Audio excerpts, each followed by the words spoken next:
Assalamualaikum warahmatullahi wabarakatuh. Salam sejahtera untuk semuanya. Alhamdulillahirabbil alamin. Allahumma sholli ala sayyidina Muhammadin wa ala alihi wa ashabihi ajmain. Sobat sewot yang dirahmati Allah dan disayangi Rasulullah sallallahu alaihi wasallam. Ini ada berita menarik soal hasil survei yang indah, tetapi Pak Lurah tetap gelisah. Nah, ini pertanyaan besar buat publik, bahwa hasil survei yang selalu indah di pihak 02 atau pasangan, Prabowo Gibran, ini dipertanyakan oleh publik gitu, indahnya di mana gitu. Karena kenapa? Karena Pak Lurah nyatanya tetap gelisah gitu. Gelisah kayak kesemutan gitu. Nah, sobat sewot yang dirahmati Allah dan disayangi Rasulullah Shallallahu Alaihi Wasallam, media mainstream dan media abal-abal, akun-akun gede maupun akun recehan di media sosial, di medsos ya, ini selalu mengglorifikasi hasil survei Prabowo Gibran yang mereka katakan menjulang jauh di atas paslon lainnya. Nah, apakah kita harus percaya gitu? Nah, percaya sih boleh, tapi jangan lama-lama ya. Karena hari ini, paslon urut, 1, Mas Anies Baswedan dan Gus Muhaimin ini sedang kejar tayang. Insya Allah akan melampaui, perolehan, elektabilitas dari pasangan nomor urut 2, yaitu Prabowo Gibran. Insya Allah di awal, Februari udah insya Allah ya, kita lihat nanti. Nah, sebenarnya kita mungkin bisa menerka ya, dengan melihat perilaku Pak Jokowi misalnya, Presiden Indonesia, sekaligus paling tidak, dikatakan pengusung Capres 02, yang tak lain adalah anak kandungnya sendiri, yakni Gibran Rakabuming Raka. Nah, Sobat Sewot, sebagai presiden, Pak Jokowi pasti punya akses ya, ke sumber daya yang apa namanya ya, yang memungkinkan memperoleh info valid ya soal pergerakan suara real di lapangan gitu. Nah, ini aksesnya pasti dong Pak Jokowi tahu gitu. Nah, Pak Jokowi juga tahu betul bagaimana kondisi suara yang sesungguhnya. Karena, beliau sebagai presiden tentu bisa melihat Indonesia dari Sabang sampai Merauke dan bagaimana geliat perkembangan elektabilitas semua calon presiden yang hari ini sudah memasuki, semester akhir ya, untuk kemudian nanti kita pilih bareng-bareng di 14 Februari tahun 2024. Pastikan Anda mencoblos nomor urut 1 dong, insya Allah ya. Nah, Sobat Sewot, jika memang benar bahwa, pergerakan suara 02 ini bagus ya, maka Jokowi tentunya tenang-tenang saja, enjoy di istana gitu, menikmati, sisa akhir jabatan sebagai presiden di Indonesia ini gitu. Nggak perlu gerasa-gerusuk ke sana kemari gitu. Kemudian nggak perlu juga pasang badan pasca, debat capres misalnya kayak kemarin. Nah, tetapi Sobat Sewot, yang kita lihat, justru, Pak Jokowi ini begitu reaktif gitu. Jauh dari sifatnya yang kita kenal selama ini, yang, santai, enjoy kelihatan, ya nggak banyak bicara, nggak banyak ngomong, nggak banyak komentar. Kadang-kadang kalau ditanya wartawan, tanya aja sama menteri, yang bertugas gitu-gitu kadang-kadang, mestinya begitu. Pak Jokowi itu ketika selesai debat ketiga kemarin, debat capres ya, 7, Januari kemarin ya, itu mestinya Pak Jokowi tuh keesokan harinya ngomong, tanyakan aja ke KPU, kan gitu-gitu mestinya. Tidak perlu kemudian, pasang badan, terkait masalah, perdebatan di debat capres yang ketiga antara, Mas Anies Rashid Baswedan, Prabowo Subianto, dan Ganjar Pranowo. Nah, ini kan nanti kelihatan lebih netral. Kalau kalau, pasang badan kan masyarakat menilai ya, ini jangan-jangan, Pak Jokowi ini nggak netral bener seperti apa yang hari ini beredar gitu kan. Lebih lagi ada anaknya ya, ada Gibran, ada si Samsul kalau kata orang-orang mah, di kubu Prabowo Subianto. Nah, Sobat Sewot, 9 tahun nih kita lihat bagaimana Jokowi menghadapi serangan oplosan di berbagai isu yang diamplifikasi para buzzernya ya, dengan begitu tenang gitu kan, dan mampu, mengkonter dengan apik dan elegan gitu. Nah, itu 9 tahun berjalan. Tapi Sobat Sewot, belakangan ini bapaknya Samsul gitu kan, ini bereaksi begitu lebay kata orang-orang. Bahkan dalam menanggapi sebuah situasi di debat capres gitu kan, situasinya yang mestinya beliau ini berdiri netral, tidak condong ke 02 misalnya, justru masyarakat menilai presiden pernyataan politiknya gitu kan, pasca debat ketiga ini condong melakukan pembelaan secara apa ya, secara khafi gitu kan, secara nggak kelihatan kasat mata memang, tapi dari kalimat-kalimat yang beliau nyatakan di depan media, ini sepertinya Pak Jokowi ini pasang badan misalnya kan. Nah, sobat sewot, sobat sewot yang dirahmati Allah dan disayangi Rasulullah Shallallahu Alaihi Wasallam, mohon dijawab Allahumma sholli ala Muhammad. Nah, 01 mempertanyakan pengadaan terkait misalnya alutsista ya, dan orang dalam ordal ya yang kemudian mensukseskanlah pengadaan alutsista di Menhan misalnya. Nah, kemudian 03 nih juga mempertanyakan kepada Pak Prabowo Subianto terkait anggaran Kemenhan yang tinggi tapi pencapaiannya malah makin jauh dari minimum essential force misalnya. Nah, bukankah itu substantif gitu ya? Itu sangat substansial, tidak menyerang pribadi seseorang gitu. Apalagi yang Mas Anies tanyakan itu dikaitkan dengan fakta lapangan bahwa 50% ya, sekitar 50% lebih tentara kita di Indonesia ini belum memiliki perumahan ya, rumah dinas misalnya. Mereka malah ngekos-ngekos di mana-mana gitu. Nah, mestinya angka-angka yang muncul gitu kan terkait pembelanjaan alutsista itu kalau misalnya dibuat untuk membangun rumah dinas tentara, seluruh tentara ya yang masih belum punya rumah permanen misalnya, atau belum punya rumah dinas di tempat-tempat mereka bertugas misalnya, itu lebih bermanfaat barangkali ketimbang beli alutsista yang kebutuhannya tidak mendesak tentunya sobat sewot, karena Indonesia ini menjadi salah satu negara yang insya Allah selama doa para ulama masih terus dipanjatkan siang dan malam, insya Allah Indonesia akan dijaga oleh Allah, akan terus dipantau oleh baginda Nabi besar Nabi Muhammad Shallallahu Alaihi Wasallam, karena Indonesia ini tiap malam selawatan gitu. Apalagi hari ini, baru kali ini, silakan dikoreksi gitu, ada capres calon presiden yang mimpin langsung pembacaan sholawat Nabi. Dari dulu mah nggak ada ya, bahkan hari ini baru satu yang ada, baru pasangan 01, baru pasangan Amin gitu, Anies Baswedan dan Gus Muhaimin yang bisa pegang mic kemudian memimpin jamaah yang hadir ketika setiap silaturahim maupun kampanye politik gitu, membaca sholawat Nabi gitu, sholawat asyil, dan ini benar-benar bikin saya nangis beberapa waktu lalu. Bukan menangis karena misalnya kayak kubu sebelah lah ya, nangisnya dipolitisasi. Nah, ini nangisnya dipolitisasi, banyak yang bilang begitu. Nah, tetapi kita nangis karena memang bangga gitu. Ada calon presiden yang begitu cinta kepada Nabi Muhammad Shallallahu Alaihi Wasallam, Nabi yang nanti akan menjadi syafaat ya, yang akan diberikan syafaatul uzma ya, tidak hanya kepada umatnya saja tetapi kepada umat-umat yang lain, para nabi-nabi yang mendahului beliau gitu.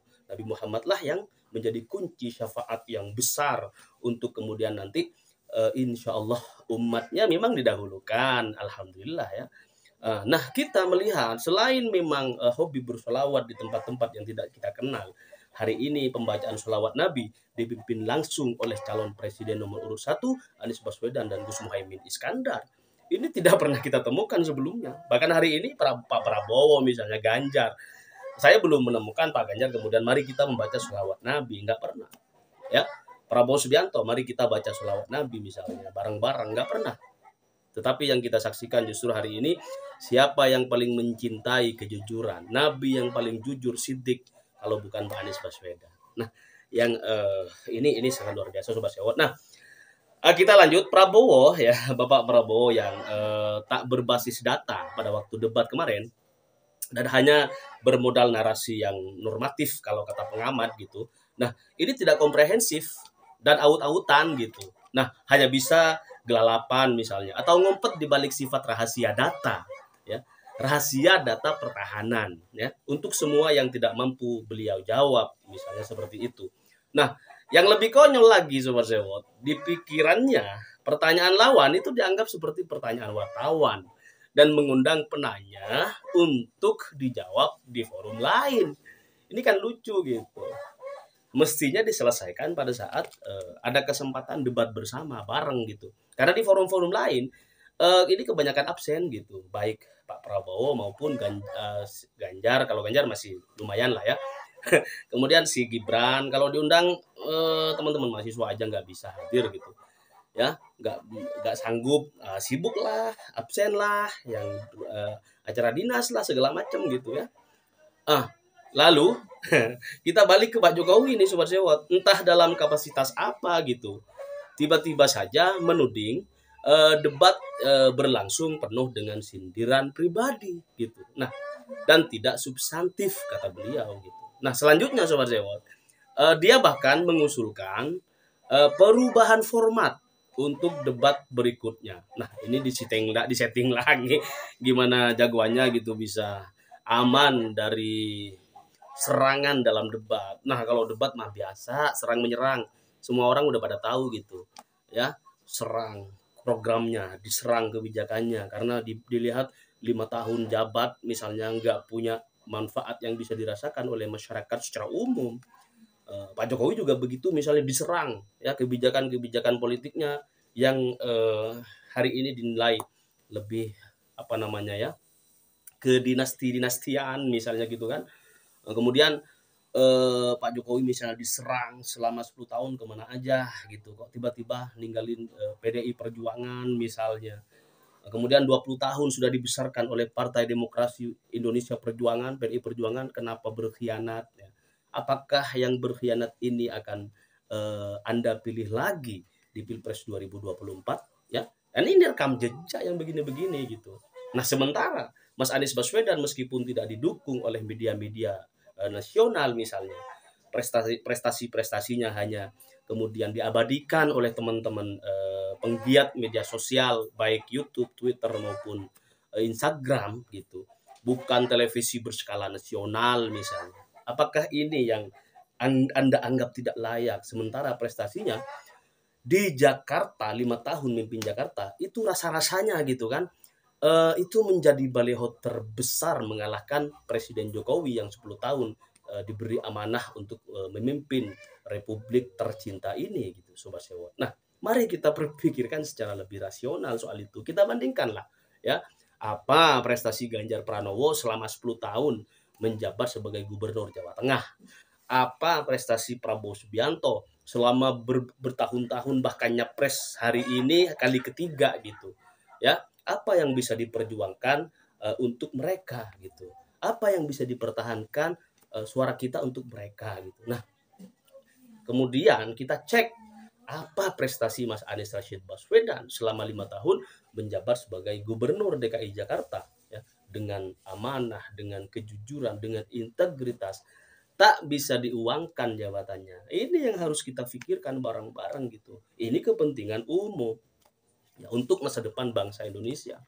Dan kita insya Allah mendapatkan manfaat apabila kemudian kita memiliki pemimpin yang amanah, yang jujur. Ya meskipun fitnah hari ini semakin lebar luas, meluas di depan kita lihat setiap hari gitu ada fitnah yang luar biasa Sobat Sewot. Namun sekali lagi Mas Anies nggak mungkin ngelaporin kalian yang aneh-aneh ya. Terbukti 5 tahun di Jakarta diserang sedemikian rupa setiap ada program yang unggul yang berhasil dari Mas Anies Rashid Baswedan, serangan tuh lebih deras ya, hujan fitnahnya lebih deras dibandingkan pencapaian Mas Anies yang luar biasa ini gitu. Namun hari ini udah mulai terungkap, udah banyak sekali masyarakat yang tobat gitu, yang awalnya seperti saya misalnya kan, saya hari ini sudah mulai rasional dan alhamdulillah gitu, alhamdulillah hari ini saya mengikuti para ulama, para kiai yang hari ini kita saksikan bahwa mayoritas para kiai pondok-pondok pesantren besar seperti Sidogiri, Wali Songo, pondok pesantren Al-Falah Ploso gitu kan. Nah, pondok pesantren yang besar-besar lah di Jawa Timur, di Jawa Tengah, di Jawa Barat dan seluruh Indonesia itu semuanya alhamdulillah satu suara untuk memenangkan pasangan Anies Baswedan dan Gus Muhaimin Iskandar. Nah, Sobat Sewot, usulan pengubahan format di debat berikutnya ini diduga sebagai upaya untuk menggiring opini publik ya agar menganggap bahwa yang buruk bukan Prabowo di debat kemarin gitu, tetapi format debatnya yang keliru gitu. Nah, sekalian ini insinuasi terhadap 01 dan 03 Sobat Sewot. Nah, kemudian jika seorang Presiden Jokowi sampai lupa siapa dia gitu, nah hingga menurunkan level sebegitu rendahnya, ngulik-ngulik yang begitu teknis gitu.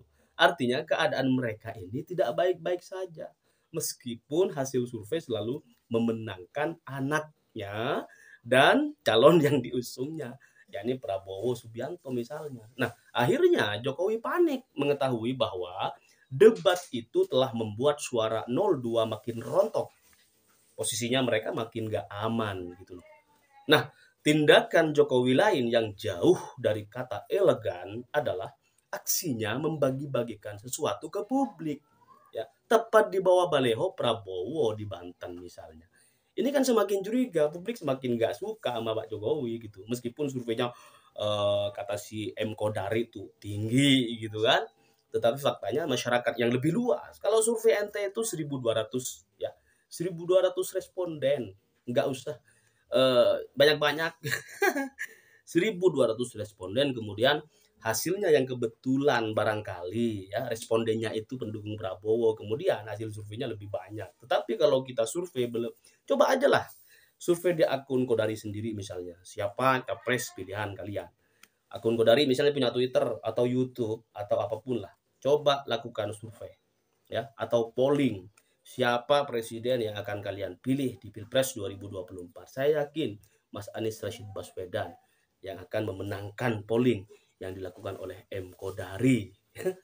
Semar sewat yang dirahmati Allah dan disayangi Rasulullah Shallallahu Alaihi Wasallam.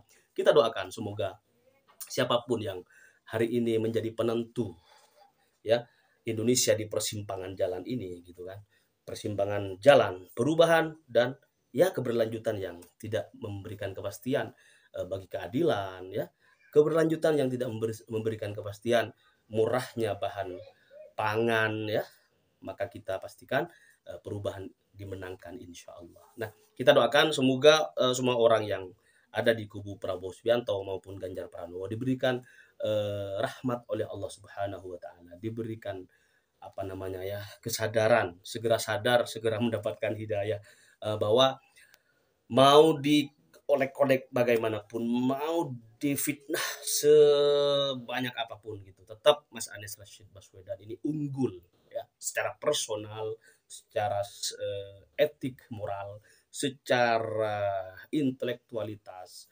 secara integritas, insya Allah unggul dibandingkan paslon nomor urut 2 dan 3. Semoga barokah. Mari kita bacakan sholawat Nabi sebagai penutup narasi pada kesempatan kali ini. Allahumma sholli ala sayyidina Muhammad wa ala ali sayyidina Muhammad. Salam perubahan. Assalamualaikum warahmatullahi wabarakatuh.